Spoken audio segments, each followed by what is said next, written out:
Student, तो आज हम लोग बात कर रहे हैं कार्बोनाइल कंपाउंड का कुछ क्वेश्चन है। इस क्वेश्चन के बारे में हम लोग देखेंगे। जैसे देखिए, इस क्वेश्चन में जो है बॉइलिंग पॉइंट की बात कर रहा है कि इसमें जो है दिया हुआ है ऑप्शन ब्यूटेनॉल, ब्यूटेन 1 और डाई इथाइल ईथर और पेंटेन। अब इसमें जो ये कह रहा है कि इसका जो है सो बॉइलिंग पॉइंट क्या होगा, इसके बॉइलिंग पॉइंट के बारे में बात कर रहा है।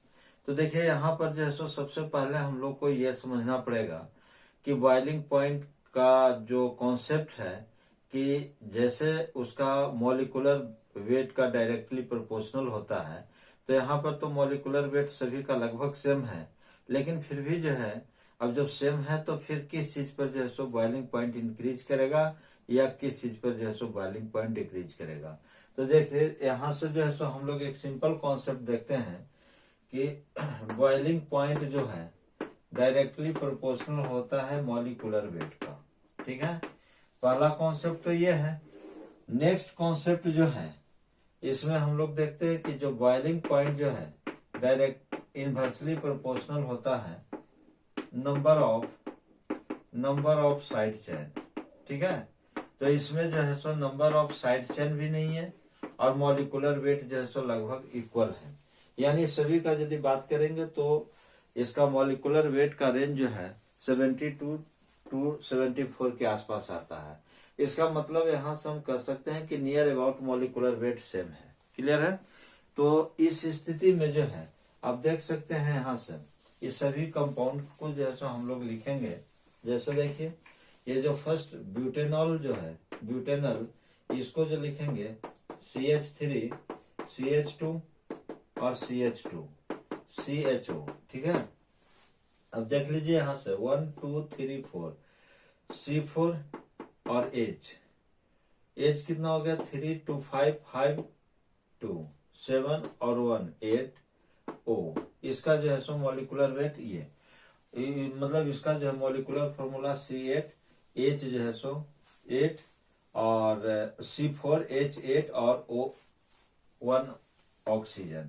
यदि इसके हम बात करें ब्यूटेनॉल को, तो इसमें देख सकते हैं CH3 CH2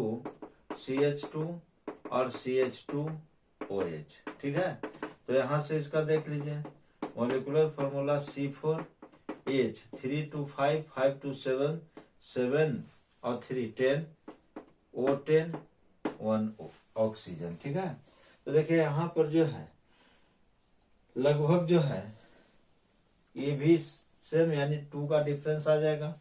यदि हम इसकी बात करें डाइथाइल ईथर का, तो CH3 CH2 और O CH2 CH3। ठीक है, अब यहां से देख सकते हो 1 2 3 4 C4 H 3 2 5 5 और 5 10 1 O, ये भी लगभग सेम। अब देखें इस पेंटेन की यदि बात करें, तो पेंटेन के लिए यहां से देख सकते हैं CH3 CH2 और CH2। ठीक है, CH2 CH3। क्लियर है? अब देखिए यहाँ से C5 और एज कितना हुआ 3 2 5 5 2 7 7 2 9 9 और 3 11।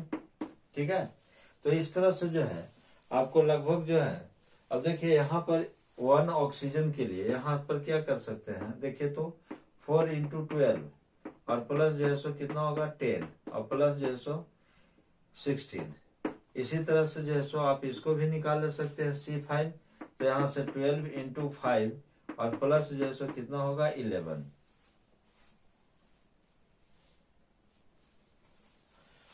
ठीक है, तो इस तरह से इसका मॉलिक्यूलर वेट आप निकाल लेंगे। तो यानी लिख सकते हैं मॉलिक्यूलर वेट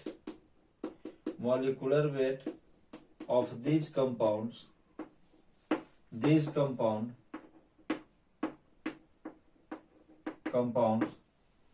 इज नियरली, या फिर हम लिख सकते हैं इज 72 to 74, मतलब बहुत कम का डिफरेंस आएगा। तो इस तरह से जो है अब इतना का जो सो 2 का डिफरेंस आ रहा है, तो अब यहाँ से हम लोग जो है सो मॉलिकुलर वेट तो लगभग सेम है।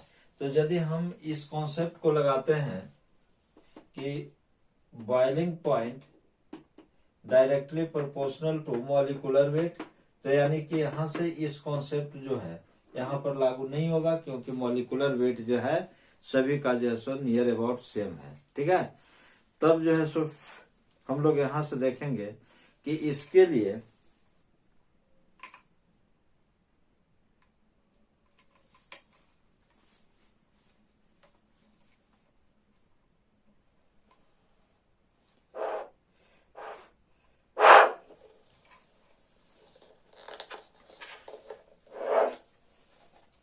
तो इसके लिए जो है सो मॉलिकुलर वेट का ये जो कॉन्सेप्ट जो है यहाँ पर इसका यूज नहीं होगा। तब अब हम इसमें देखेंगे कि कौन से इसमें बॉन्ड का फॉर्मेशन हो रहा है, इस ग्राउंड पर जो है सो इसको हम कैलकुलेट कर सकते हैं।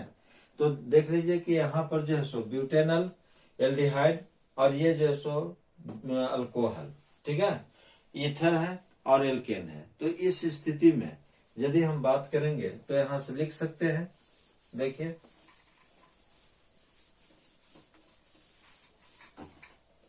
ये जो फर्स्ट जो है ब्यूटेनल, तो ब्यूटेनल की यदि बात करें तो यहां पर जो है इस कंपाउंड में dipole dipole dipole dipole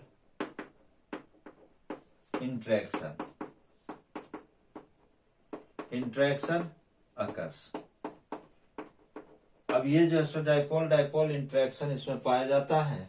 so boiling point is less than second, यानी सेकेंड कहने का मतलब होगा ब्यूटेनॉल,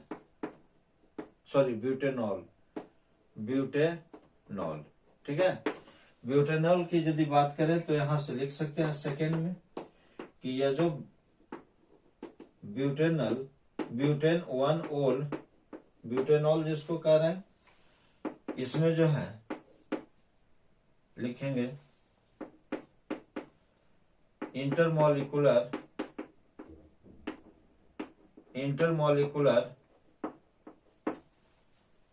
हाइड्रोजन बॉन्ड या hydrogen bonding occurs. So boiling point is greater than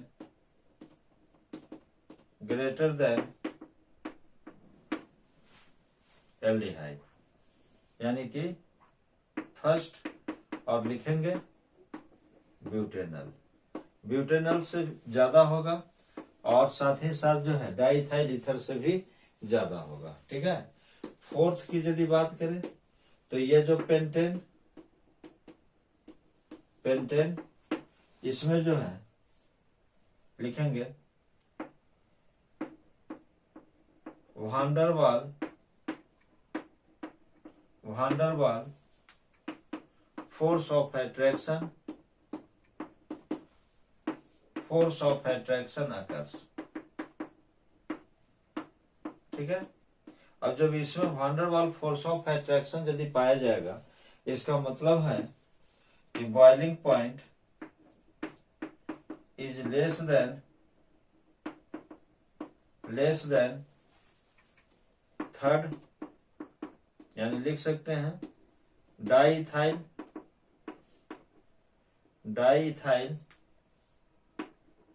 ether, ठीक है। तो ये जो सिचुएशन जो आया, सबसे ज्यादा जो है इस अल्कोहल का बॉइलिंग पॉइंट होगा, उसके बाद फिर एल्डिहाइड का और उसके बाद जो है ईथर का, और तब जो है सो लास्ट में इसका होगा पेंटेन का। तो इसका मतलब है कि यहाँ से पूछ रहा है क्या, give the decreasing order of boiling point of the following. ये जो 4 जो कंपाउंड जो दिए हुए हैं, इस 4 कंपाउंड का बॉइलिंग पॉइंट डिक्रीजिंग ऑर्डर में कैलकुलेट करने के लिए कहा है। तो इसका मतलब है कि इस कॉन्सेप्ट के आधार पर, चूंकि इसमें मॉलिकुलर वेट जो है नियर अबाउट सभी का सेम है, तो ऐसे स्थिति में मॉलिकुलर वेट वाला कॉन्सेप्ट जो है इसमें यूज नहीं होगा। तो जब यूज नहीं होगा इसका मतलब है कि इसमें जो फोर्स ऑफ अट्रैक्शन देखना पड़ेगा कि किसमें कौन से जो है सो बॉन्ड, कौन सा जो है सो फोर्स ऑफ अट्रैक्शन लग रहा है। तो जैसे अल्कोहल में हमेशा जो है सो इंटरमोलिकुलर हाइड्रोजन बॉन्डिंग बनेगा। तो जब इंटरमोलिकुलर हाइड्रोजन बॉन्डिंग बनेगा इसका मतलब है कि इसका बॉइलिंग पॉइंट जो है वो ज्यादा होगा डाइपोल डाइपोल इंटरेक्शन से, और डाइपोल डाइपोल इंटरेक्शन का बॉइलिंग पॉइंट जो है वह ज्यादा होगा किससे, डाई इथाइल ईथर से, और डाई इथाइल ईथर का जो है सो ज्यादा बॉइलिंग पॉइंट होगा पेंटेन से, चूंकि पेंटेन में जो है सो weak van der Waals force of attraction पाया जाता है। इसका मतलब यहाँ से हम लिख सकते हैं, इसका ऑर्डर लिखेंगे, order of decreasing order of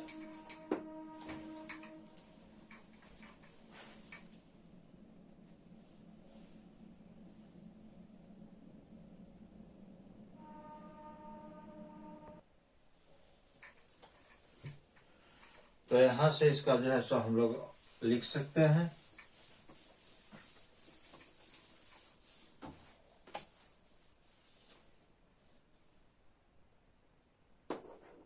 decreasing order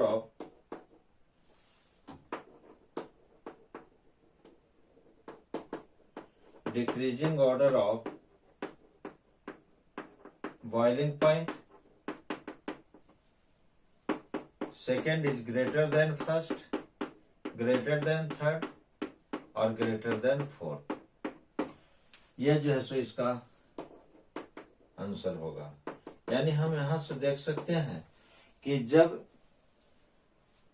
इसका जो मॉलिक्यूलर वेट है, यह मॉलिक्यूलर वेट जब इस पर लागू नहीं होगा तब ऐसे सिचुएशन में हम लोग यहाँ से देखेंगे कि इस कंपाउंड में कौन से जो है सो फोर्स ऑफ अट्रैक्शन पाया जाता है, कौन सा फोर्स इसके अंदर में पाया जाता है। तो इस ग्राउंड पर जो है सो इस प्रॉब्लम को हम सॉल्व करेंगे। तो देखिए कोई भी कॉन्सेप्ट के लिए या कोई भी प्रॉब्लम को जब सॉल्व करते हैं तो उसमें डिफरेंट टाइप का कॉन्सेप्ट आता है, और वो कॉन्सेप्ट आप में यदि डेवलप है तो निश्चित है कि उस प्रॉब्लम को आप सही रूप में उसको सॉल्व कर पाएंगे। तो इसलिए कॉन्सेप्ट सबसे इम्पोर्टेंट है, और यदि कॉन्सेप्ट यदि आपके पास नहीं है तो प्रॉब्लम सॉल्व नहीं होगा, तो उसमें एरर आ जाएगा। इस वजह से जो है सो कॉन्सेप्ट पर ज्यादा ध्यान देने की कोशिश करेंगे, और कॉन्सेप्ट तभी होगा जब आप प्रॉब्लम सॉल्व करेंगे। ठीक है, तो इसके बाद जो है सो फिर और भी इम्पोर्टेंट क्वेश्चन लेकर जो है सो हम नेक्स्ट वीडियो लेक्चर में मिलते हैं।